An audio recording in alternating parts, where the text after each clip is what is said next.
3টা ডিম দিয়ে সারা সপ্তাহের জন্য বানিয়ে নিলাম পাউন্ড কেক। এটা বাচ্চার টিফিন কিংবা সন্ধ্যার চায়ের সাথে খাওয়া যাবে। তো চলুন দেখে নিই মূল রেসিপি।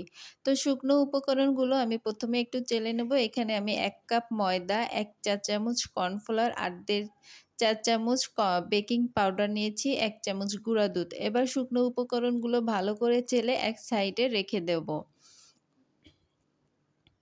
এবার আমি এখানে 3টা ডিম ভেঙে নেব। অবশ্যই নরমাল তাপমাত্রার ডিম হতে হবে। ফ্রিজে থাকলে কম হলেও আধা ঘন্টা আগে বাহিরে রেখে দিতে হবে।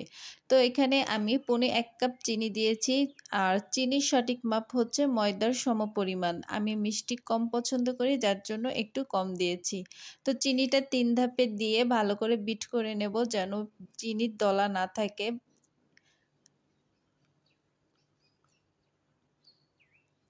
তো বিট করা হয়ে আসছে। এখন আমার সুন্দর একটা ফোমি ভাব আসছে। এ পর্যায়ে আমি এখন দিয়ে দেব 1/2 কাপ তেল। তেল দেওয়ার পর এটাকে আবার বিট করব, আর 5-6 ফোঁটা ভ্যানিলা এসেন্স। এটাকে আরেকটু বিট করা হয়ে গেলে এখানে আমি 1 চিমটি লবণ দিয়ে দেব। এবার আমি শুকনো উপকরণগুলো মিশিয়ে নেব। শুকনো উপকরণগুলো এক ধাপে দেওয়া যাবে না, এটাকেও আমি 3 ধাপে দেব আর আলতোভাবে মিশাবো। আর অবশ্যই এক সাইড থেকে ঘোরাতে হবে, আর এটা তাড়াহুড়া করা যাবে না, আলতোভাবেই করতে হবে। আর ভালো করে মিশাতে হবে যেন ভিতরে কোনো দলা না থাকে।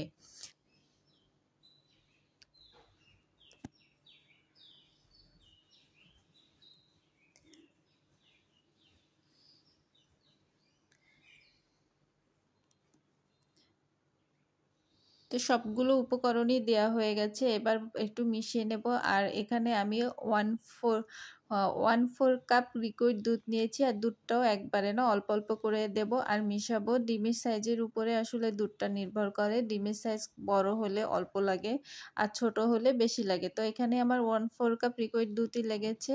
এবার আমি দুটো ডাইস নিয়েছি, একটা লম্বা আর একটা গোল। এবার আমি এবার উপর থেকে একটু ট্যাপ করে দেব, যাতে করে ভিতরে কোনো বাবলস না থাকে। দুটোকেই আমি একটু ট্যাপ করে দেব, আর একটা টুথপিকের সাহায্যে একটু নাড়িয়ে দেব, যাতে ভিতরে কোনো রকম বাবলস না থাকে। এবার আমি ওভেনটাকে 10 মিনিট ফ্রি হিট করে এটাকে দিয়ে দেব, আর এটাকে আমি 25 মিনিট দিয়েছি। তো 25 মিনিট পর আমি কেক দুটোকে বের করেছি, আর এখন গরম অবস্থায় এটার উপরে আমি চিনি আর পানি দিয়ে একটা সিরাপ করে ব্রাশ করে দিয়েছি, আর ঠান্ডা করে তারপরে মোল আউট করব। অবশ্যই ঠান্ডা করে বের করতে হবে, তা না হলে কিন্তু কেক চুপসে যাবে। আর হ্যাঁ, কেক ওভেন থেকে বের করেই কিন্তু ফ্যানের নিচে আনবেন না, তাহলে কিন্তু হঠাৎ গরম থেকে ঠান্ডা এসে আনলে এটা কিন্তু চুপসে যায়। তো এবার দুটো কেকই আমি বের করে নেব, আর দুটোকেই সুন্দর করে পছন্দ মতো পিচ পিচ করে নেব। তো আপনারাও চাইলে এভাবে একবারে পুরো সপ্তাহের কেক তৈরি করে নিতে পারেন।